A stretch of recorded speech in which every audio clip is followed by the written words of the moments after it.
अनाथ बेटा। रूपा और शेखर सरिता विहार में रहते हैं। वो अपनी जिंदगी में बेहद खुश होते हैं। दोनों का शौर्य नाम का एक बेटा भी होता है, जिस पर दोनों ही अपनी जान छिड़कते हैं।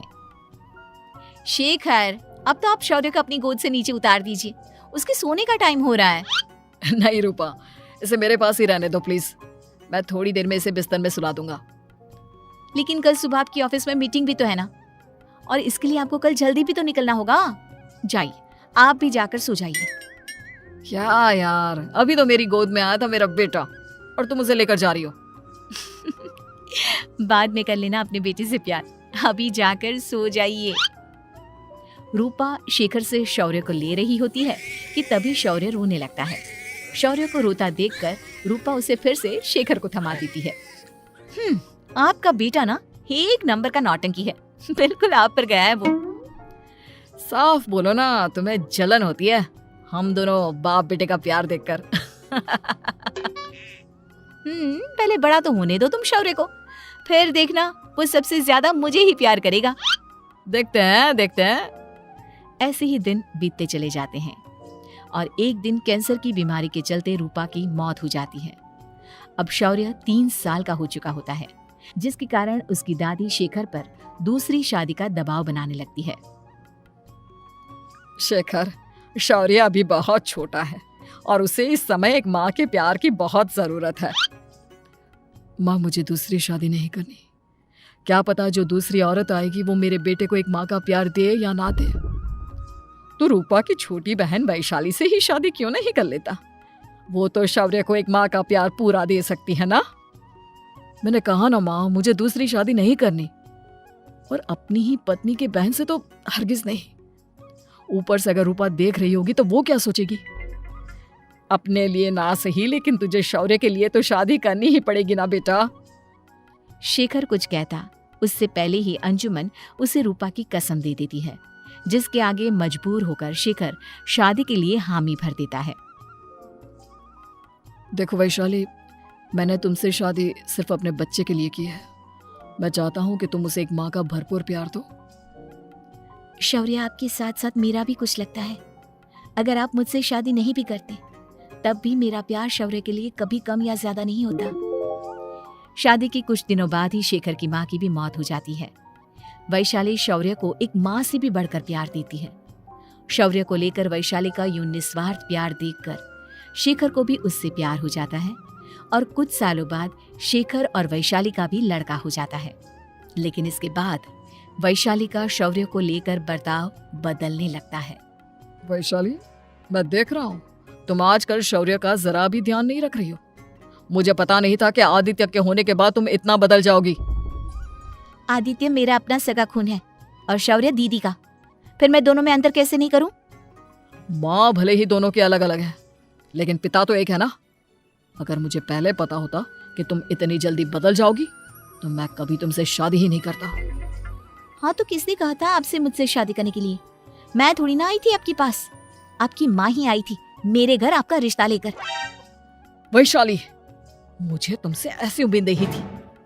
गुस्से में शेखर अपना पैर पटकता हुआ शौर्य को वहां से लेकर चला जाता है।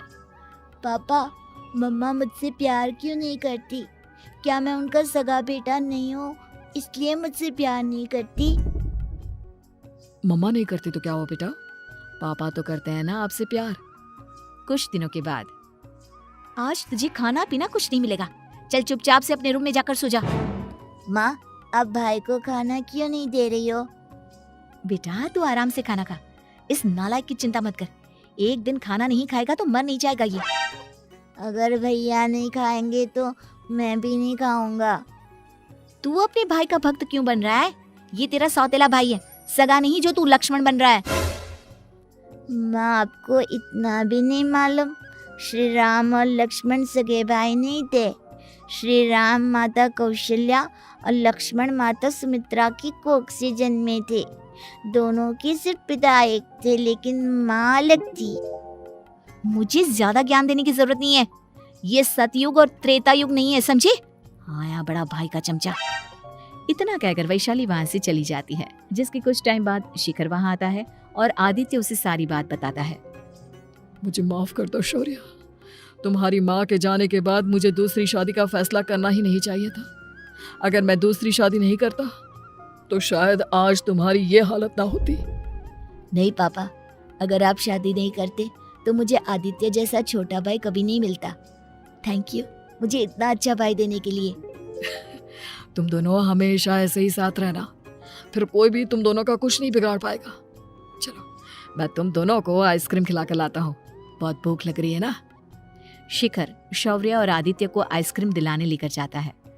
वो दोनों को पार्क में खड़ा करके आइसक्रीम लेने जा ही रहा होता है, तभी तेज रफ्तार से आती हुई एक गाड़ी उसे कुचल देती है और उसी पल शेखर की मौत हो जाती है, जिसके बाद शौर्य की जिंदगी नर्क से भी बदतर हो जाती है। सुन रहे चिरकुट, इस घर के किसी भी सामान को मेरी मर्जी के बगैर हाथ मत लगाना।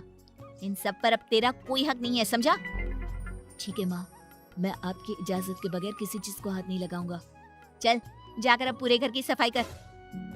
महज 7 साल का शौर्य वैशाली के कहने पर अपने नन्हे नन्हे हाथों से पूरे घर की सफाई करने लगता है। ऐसे ही दिन बीतने लगते हैं, लेकिन मासी से माँ बनी वैशाली को उस मासूम से बच्चे पर जरा भी तरस नहीं आता। क्यों शौर्य, ये घर में इतनी गंदगी कैसे हो रही है? ढंग से सफाई नहीं की है क्या तूने? माँ मैंने तो अच्छे से सफाई की थी, लेकिन आदित्य बार बार इधर उधर चलकर गंदा कर देता है। अच्छा, खुद से एक काम ढंग से नहीं होता और अपनी गलतियों का जिम्मेदार मेरे बेटे को ठहराता है। इतना कहकर वैशाली बांस का डंडा उठाकर शौर्य को जोर जोर से मारने लगती है। तभी वहां वैशाली के मायके वाले भी आ जाते हैं और उसकी सारी करतूतें देख लेते हैं। माँ मैं ऐसा क्या करूँ जिससे आप मुझे भी आदित्य के जितना प्यार करोगी? बोलिए ना माँ, मेरे क्या करने से आपके अंदर मेरे लिए ममता जागेगी? वैशाली शौर्य की एक नहीं सुनती, उसके ऊपर डंडे बरसाती जाती है। हद पार होते देख वैशाली की माँ उसका हाथ पकड़ती है और जोर से उसे थप्पड़ मारती है। यही सब करने के लिए तूने दामाद जी से शादी की थी? हमने सपने में भी तुझसे ऐसी हरकत की उम्मीद नहीं की थी। तू माँ नहीं, माँ के नाम पर एक धब्बा है।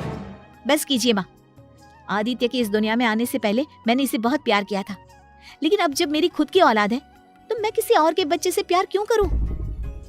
अरे नालायक औरत, जिसे तू किसी और का बच्चा कह रही है वो तेरी खुद की सगी बहन का बच्चा है। बहन है तो क्या हुआ, मेरे अपने बच्चे से बढ़कर तो नहीं हो सकता ना ये कभी। अगर यही बात थी तो तू हमें पहले बता देती, हम शौर्य को अपने साथ ले जाते। उससे इस तरह प्रताड़ित करने की क्या जरूरत थी? अगर आपको लेकर जाना है ना तो ले जाइए इसे, मैं नहीं रोकूंगी। नहीं माँ, मुझे कहीं नहीं जाना, मुझे आपके साथ ही रहना है। मैं तेरी कोई माँ बाबा नहीं हूँ, तेरी माँ मर चुकी है, समझा? अब निकल जा मेरे घर से। माँ अब बहुत गंदी हो, मुझे भी नहीं रहना आपके साथ, मैं भी भाई के साथ ही जाऊंगा। अरे तू क्यों जाएगा, तू तो मेरा सगा बेटा है, जाने दे इसे। हम यहाँ ऐश से रहेंगे, तुम्हारे पापा बहुत सारी जमीन जायदाद छोड़ गए हैं तुम्हारे लिए। नहीं माँ, मुझे भाई के साथ जाना है।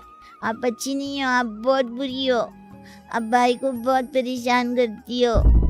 देख वैशाली, तुझसे ज्यादा समझ तो इस मासूम बच्चे में है। ये तेरे बुरे कर्मों का ही नतीजा है जो आज तेरी सगी औलाद खुद से तुझे ठुकरा रही है। आदित्य, तुझे इस शौर्य ने भड़काया है ना मेरे खिलाफ? नहीं माँ, मुझे किसी ने भड़काया नहीं, पर मैं सब देखता हूँ, सब समझता हूँ। भाई बहुत अच्छा है, वो आपकी जैसा नहीं है। चलिए नानी। इतना कहकर वैशाली के मायके वाले आदित्य और शौर्य को अपने साथ ले जाते हैं और इस तरह वैशाली बड़े से घर में अकेली पड़ जाती है। 2 बेटों के होते हुए भी आज उसे माँ कहकर बुलाने वाला कोई नहीं होता।